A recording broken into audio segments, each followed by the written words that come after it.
I'm currently sitting inside of a bomb shelter somewhere in northern Israel. I've just heard tons of booms over my head, interceptions of ballistic missiles coming all the way from Iran. We've already had 2 salvos from Iran just in the past half hour. Each of those salvos, dozens of ballistic missiles. In Tel Aviv, where I just came from, some of those missiles managed to penetrate Israel's air defenses, and some of them landed in the center of Tel Aviv.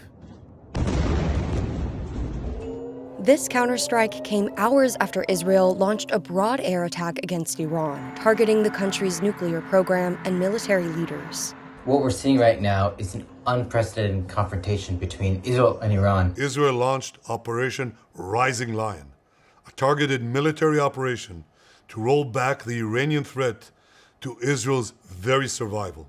The attack on June 13th struck several places in Iran and caused extensive damage to parts of Tehran. Israel struck hundreds of targets inside Iran. Some of those targets, at least 2 of them, were 3 of Iran's main nuclear sites.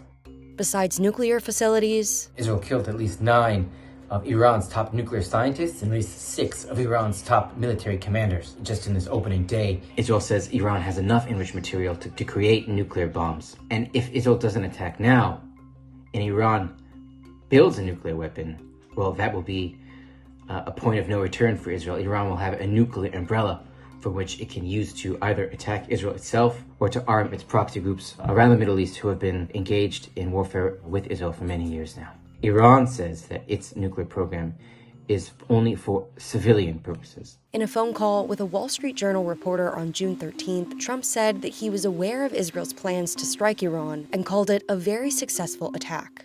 President Trump seems to be happy with Israel's success on its first day, and he thinks it brings him excellent leverage in talks with Iran to try to get Iran to give up its enrichment program. He's been trying to get Iran back to the table, and Israel is the stick in this whole paradigm.